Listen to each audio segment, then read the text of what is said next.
All right. Hey, everybody. We're going to go ahead and get started. This is day one of our 3-day seminar. We're going to be running through various training regarding sizing, sizing related to battery, to inverter, to battery as well. We're going to talk a little bit about AC coupling. We're going to be doing a lot of examples today.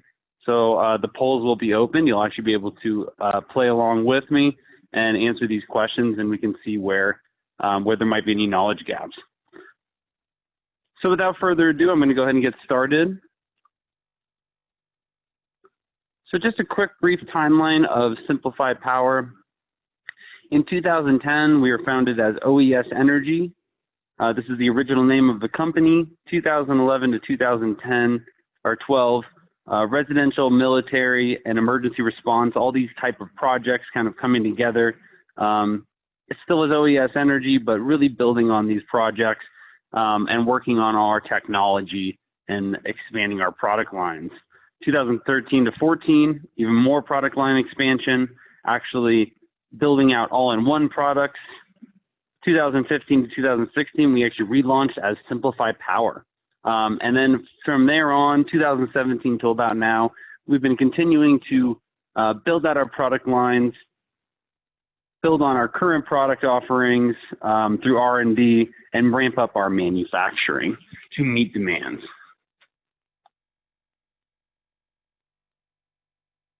So what do we do here? We do safe, proven, and simple technology. So non-toxic, non-hazardous, cobalt-free chemistry. There's no risk of thermal runaway and fire, and they are UL certified batteries. Proven technology, we've deployed in over 40 countries with 100 megawatt hours installed worldwide. And simple, no cooling or ventilation, no thermal monitoring, no fire suppression, and no maintenance required. So this is an overview of where we're at as far as global reach goes. Again, 100 plus megawatt hours since 2012. And you can see here a little bit of where we land.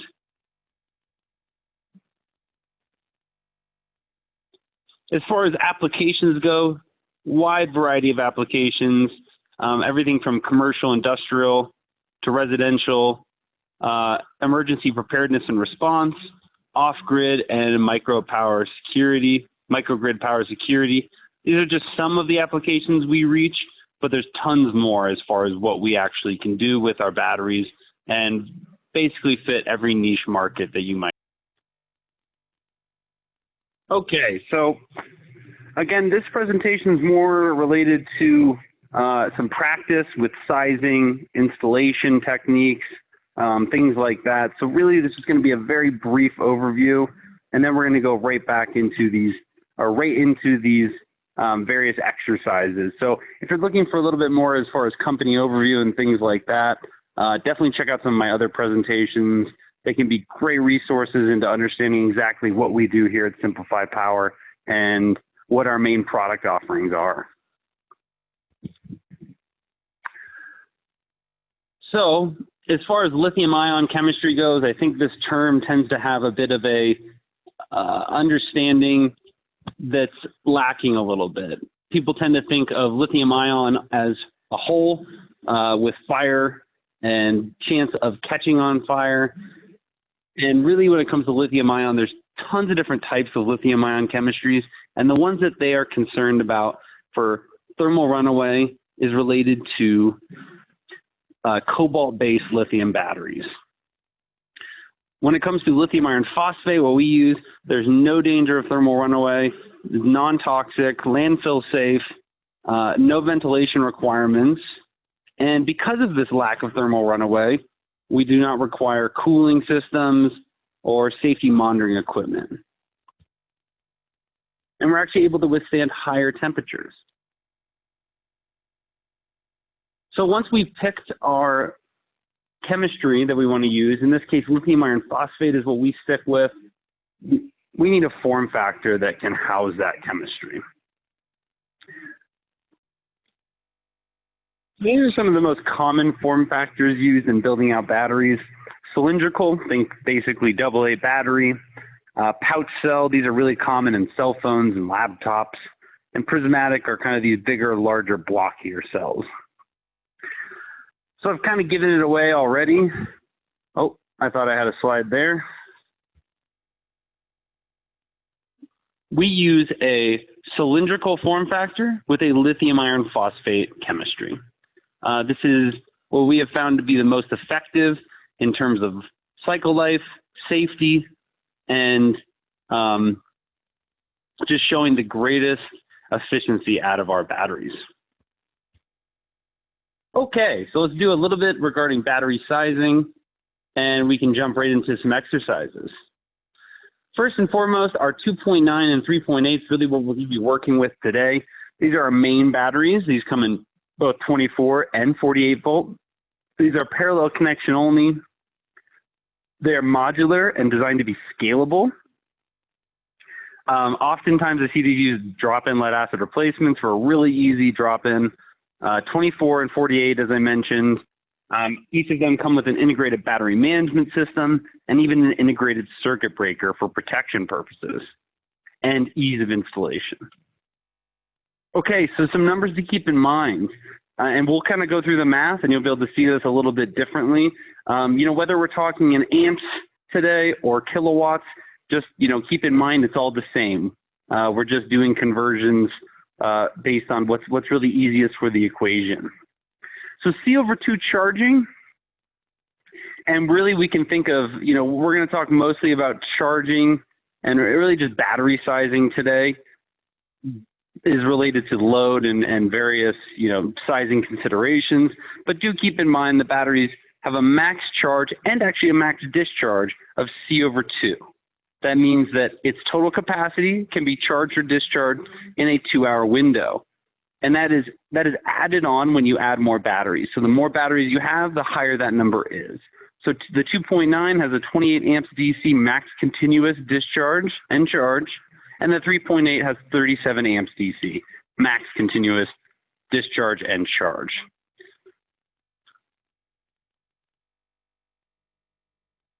So again, same with the discharge, it's still C/2, same values here. It's really important when it comes to inverter output. The inverters tend to not have a way to limit their output, so sizing requirements to fit that C/2, which we're going to talk a lot about when we get to the inverter section of this presentation, are really important. And really, the biggest value there is that you will have a happy customer and no damaged battery. Do keep in mind the surge of the battery is different than its continuous max discharge. 60 amps DC at 10 minutes, that's for both the 48 and the 24 volts. So the 24 volt battery has a bit of a lower surge capacity built into it currently. Okay, if you're looking for some kind of key info, there we go. And you're just looking for these kind of specs, really, you can always use our manuals, but you can also just go to the product that you're looking at. Let's say it's the 3.8, and download the specification sheet from our website here. You'll see these values called out in both 60 amps DC, this is a 10-minute rate. It also is called out in kilowatts, as well as the max continuous discharge, which is really important when it comes to sizing inverters. And this one's the max continuous charge rate, super important when it comes to maintaining the programming on your charger and ensuring the battery does not overcharge. Again, amps and kilowatts. So we kind of spell it out in a really easy to use manner. Okay, so this will be our first example here.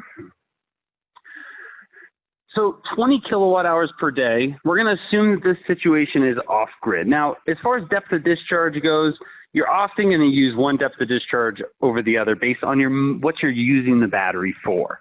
So let's say if it's an off-grid, I would always recommend using 80% depth of discharge. You want to maximize that battery's lifespan and be able to use daily cycles as much as you need to. Now, if it's a backup situation, you might be able to get away with 90 or 100%. So always for off-grid, keep in mind, I would always recommend 80%. And that will come up later in one of the examples. But in this example, we're using 20 kilowatt hours per day. Let's say that's what the customer came out with as far as their loads calculated. So, you know, if you were the installer or somebody designing the system, you would go through their load calculations, and that's the figure you came out with. In this case, we're going to assume 1 day of autonomy.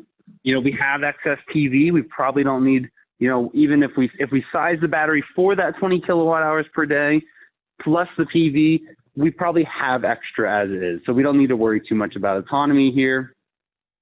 The battery model we are using is the 3.8 kilowatt hour, 48 volts. Again, 80% depth of discharge. So first and foremost, we need to calculate out our usable capacity of that 3.8 battery at 80% depth of discharge. So we take 3,800 watt hours. That's the total watt hours of the 3.8 kilowatt hour battery. We multiply that times 0.8 for 80%, and we get 3,040 watt hours usable at 80%. This is the figures that we're going to really use here. So we take that kilowatt hours per day, 20,000 watt hours per day in this case, and we divide it by our usable watt hours for the 3.8, 3,040 watt hours. We get 6.5 batteries, and we always want to round up in an off-grid situation where somebody's really relying on this power and this energy. We want to round up to 7 3.8 kilowatt hour batteries. Okay, this is a bit of a different example. Let's say you've got a customer that has an existing array maybe. You're just adding backup onto a critical loads panel. The customer is asked to cover 7 kilowatt hours per day of critical loads, and we want 2 days of backup. The battery model is, again, the 3.8, the 48 volt model. And let's say for this one, the depth of discharge we decide on, because it is backup, we can use a little bit more. We decide 90% depth of discharge is where this customer, regarding how much this customer is going to be losing power and using this, that's what makes sense. So again, we want to figure out that usable capacity at 90% depth of discharge. So we take 3,800 watt hours, the total watt hour capacity of our 3.8, multiply that times 0.9 for 90% depth of discharge, and we get 3,420 watt hours. That is usable capacity at 90% depth of discharge. Okay, so now that we have the usable capacity at 90%, we take our total watt hours of those 2 days. Again, we have 7 kilowatt hours, so we have multiply that times 2. So we have 14,000 watt hours we're trying to back up total. Divide that by our usable capacity at 90% depth of discharge, 3,420 watt hours. We get 4.09 batteries. Now, this is an example where I would actually say you should round down because it is a backup critical loads panel. These are, you know, this is not their entire source of energy. And since the customer wants 2 days of autonomy, that 0.09, we can probably round down to 4 3.8 kilowatt hour batteries. Okay, so here's the first poll question. So I will open up the polls and you'll be able to actually answer this question. The question is, how many batteries for this system? The considerations here are the load calculations come out to 36 kilowatt hours per day.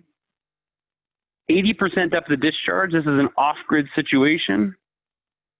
And the battery is a 3.8 kilowatt hour, 48 volt. I'm going to go ahead and open up the polls.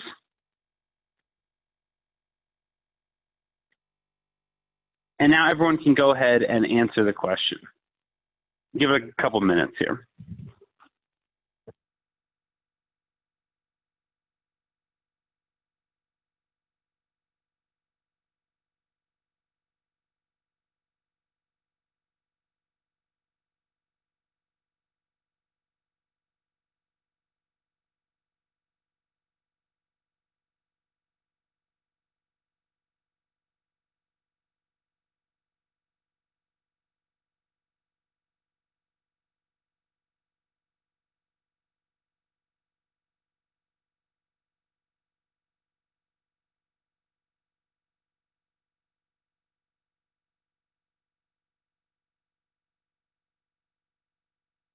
All right, looks like almost everyone has answered, so we'll go ahead and look at the answer. So the answer was 12 3.8 kilowatt hour batteries per day. So to get there, again, we use that 36,000 watt hours per day. We got our usable capacity at 80% depth of discharge, which was 3,040 watt hours. And we divided 36,000 by 3,040 watt hours usable capacity at 80% depth of discharge with 3.8. We got 11.8 batteries and rounded up to 12.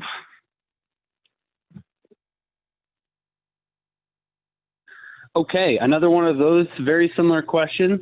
This one is also off-grid. I did not give you the depth of discharge. Just remember, this is an off-grid situation.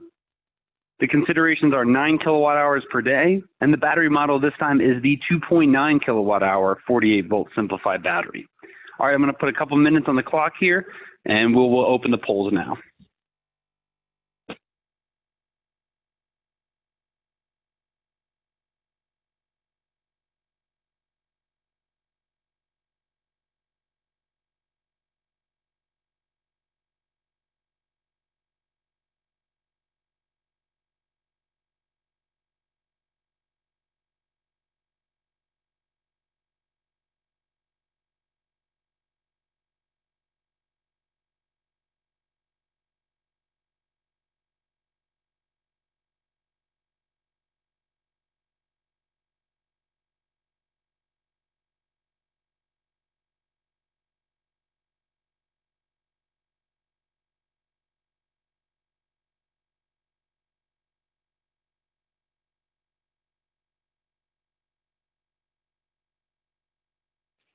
All right, looks like everybody, for the most part, has put in their answer. We're going to go ahead and close the polls.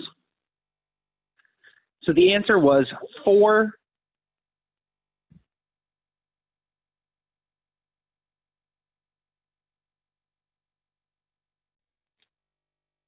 So the answer was 4 2.9 kilowatt hour 48 volt 5 batteries. So how we got that, we take the total capacity of the 2.9, 2,900 watt hours. I said it's off grid, so the consideration was 80% depth of discharge in this case, so times 0.8. We get 2320, 2,320 watt hours usable at 80%. Divide that. We take 9,000 watt hours divided by 2,320, and we get 3.8 batteries. So round that up to 4 of the 2.9 kilowatt hour batteries total. Okay. I think we're getting close to the end of these examples, or these questions, so we'll jump right into this one. This one is a backup panel.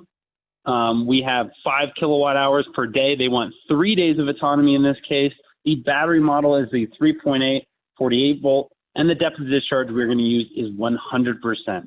I'm going to go ahead and open the polls, and we'll give it a couple minutes here.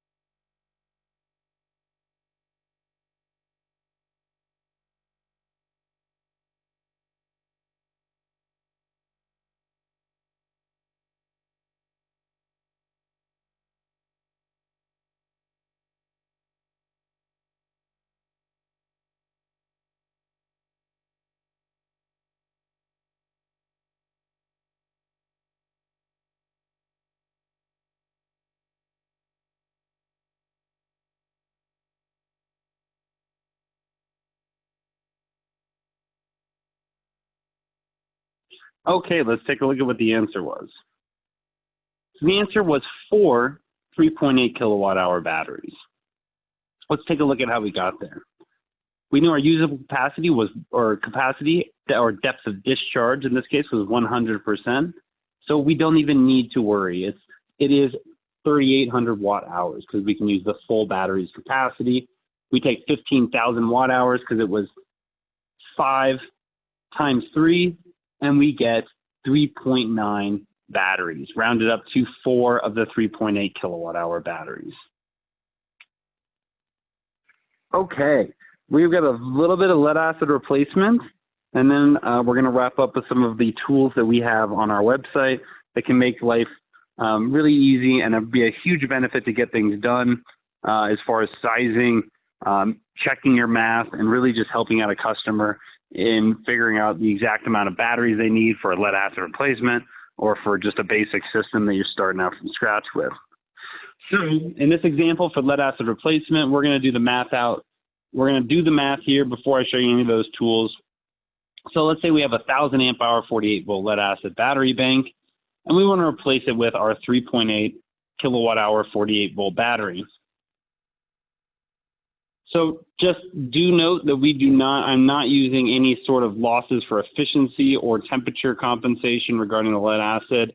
I'll show you our calculator does often incorporate that kind of calculation into this, but just to make things very simple for the math side of things, we're just going to keep it without those considerations. So if it's a lead acid replacement, the assumption is 80% depth of discharge. Typically, these are off grid for I would say the majority of them. So we're going to just assume that. So the usable capacity of the 3.8, 3,040 watt hours. We've used that number a lot today. So we'll take the old capacity, which was 1,000 amp hours times 48 volt for the lead acid, a total of 48,000 watt hours. Multiply that times 0.5, assuming the max depth of discharge used for that lead acid was 50%, and we get 24,000 watt hours usable for that entire lead acid bank. We divide that number by our usable capacity for the 3.8, and we got 7.9 batteries. So we round that up in this case, and we get 8 SimpliPhi batteries. We'll replace that 1,000 amp hour 48 volt lead acid battery bank. Okay, so here's our first polling question related to lead acid batteries. We have a 200 amp hour 48 volt lead acid battery bank. We know that we want to use the 3.8 48 volt to replace it, and I will go ahead and open the polls. I'll give you the depth of discharge, again, 80% when it comes to these lead acid replacements. This is the easiest, and assume 50% for the lead acid as the worst case scenario.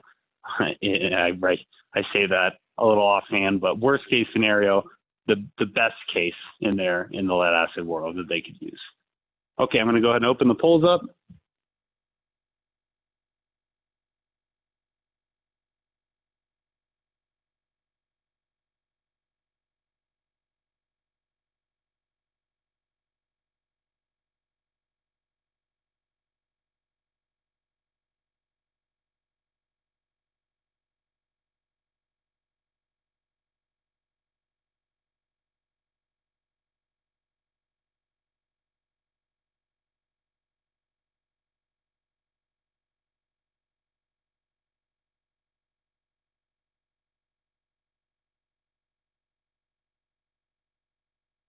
All right, let's take a look at the answer. So first we calculate out the usable capacity at 80%. So we get 3,040 watt hours usable. Again, that number popping up all over the place. The old usable capacity, we take 200 times 48 volts, so 200 amp hours times 48 volts, to get a total capacity of 9,600 watt hours, and we actually multiply that times 50%, or 0.5 in this case, to get the usable capacity of 50% is 4,800 watt hours. Divide that by our new usable capacity, and you get 1.5. So that's rounded up to 2 SimpliPhi batteries of the 3.8s. This might be a good time to switch over to the 2.9. Oftentimes the 2.9 can fit a little bit closer to the need that you're looking for compared to the 3.8 and vice versa. It just depends on what that multiplier is. Okay, so we're just going to go ahead and jump into these two tools before we end today. So first we'll go to the battery banks estimator tool.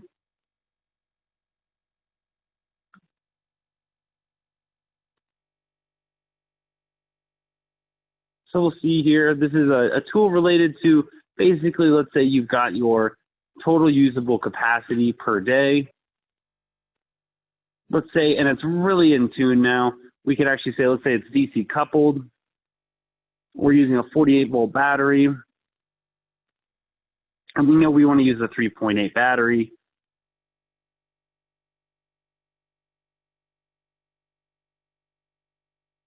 So now we can come down to here. So let's say we do know our inverter. That'd be great. Oftentimes you're going to know your inverter. So that actually gives us a lot of really useful tools like max load rate per inverter and understanding exactly what the minimum quantity of batteries is. So let's say we have, in this case, 4 D kilowatt hours, and we want 1 day of autonomy.